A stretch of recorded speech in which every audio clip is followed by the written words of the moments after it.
K-State had Amorian Walker in last week, who's a Notre Dame commit, and there's a connection here, being that Reggie Walker, the second of the two Reggie Walkers in recent memory to come through K-State, is a relative, a cousin, I believe it was, of Amorian Walker. How much of a shot does K-State actually have here at this Notre Dame commit?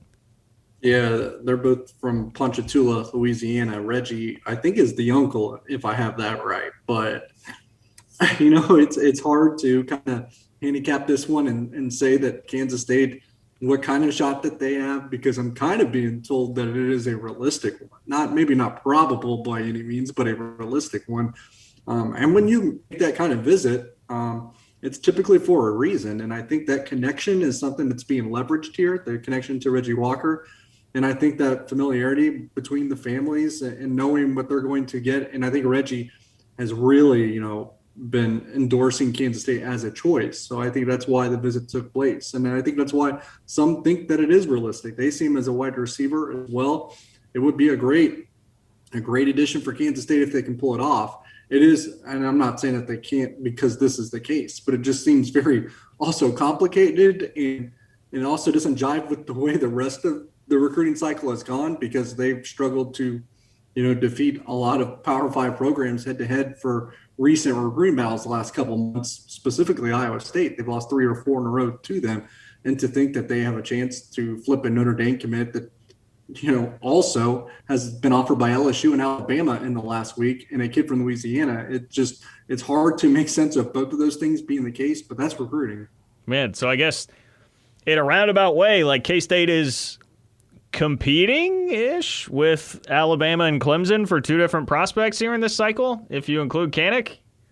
Yeah, I think that's, probably fair, although I think the Kanik thing is probably not on par with the Walker.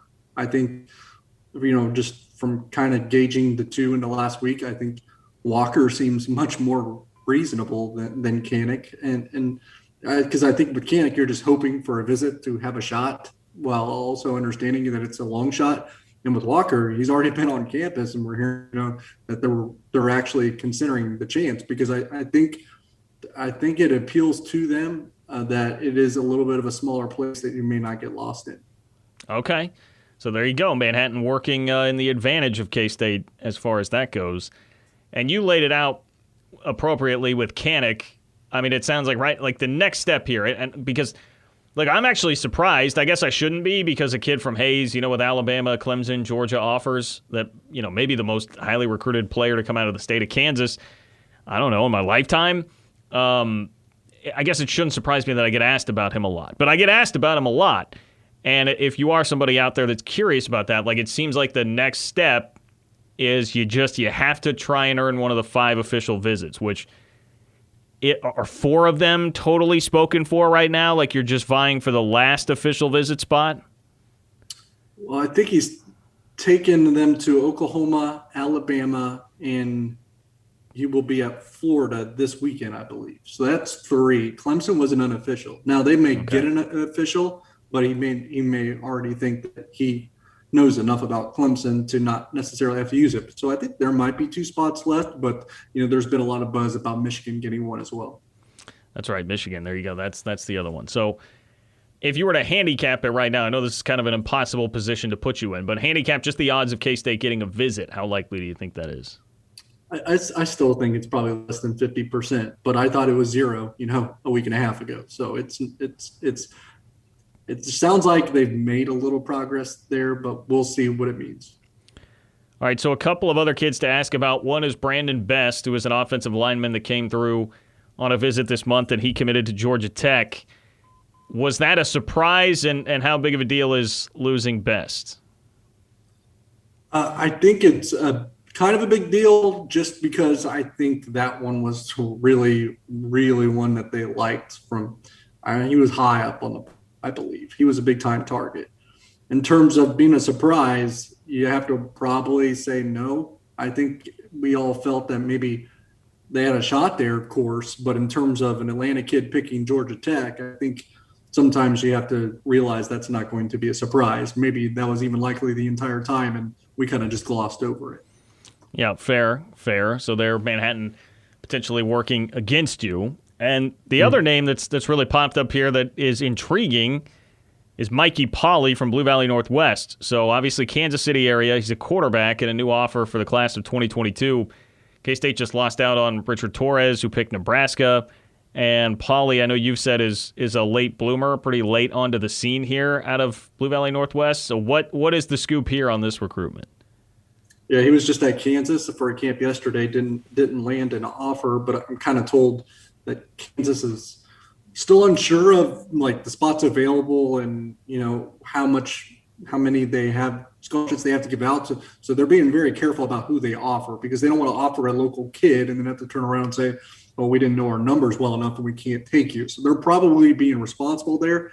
But I do know that they liked him enough where if they exactly knew every number of what they could take, they probably would have offered Mikey Pauly. So he is someone whose stock is beginning to rise and his star is getting a little brighter. He'll be at Iowa for a camp on Sunday as well. And I would classify him as a late bloomer, but maybe not just because of he's getting better, in a very rapid fashion, but also because he wasn't really looking to go the football route for the longest time, right?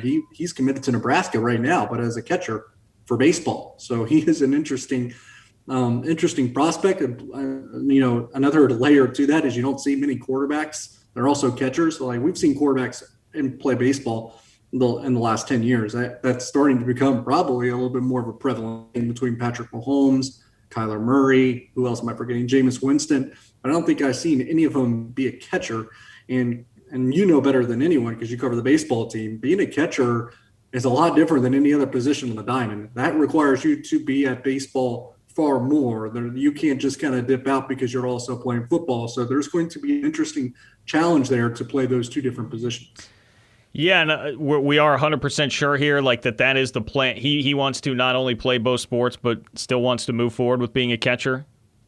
I guess I don't know whether or not he wants to move forward as a catcher. I don't know if he's insistent on that. I know the both sports thing is definitely true, which is why he's camping and trying to land these football offers and getting the word out, hey, I'm going to play football as well. In terms of being a catcher, I don't know that he's insistent on that, but I also know some football players in the past.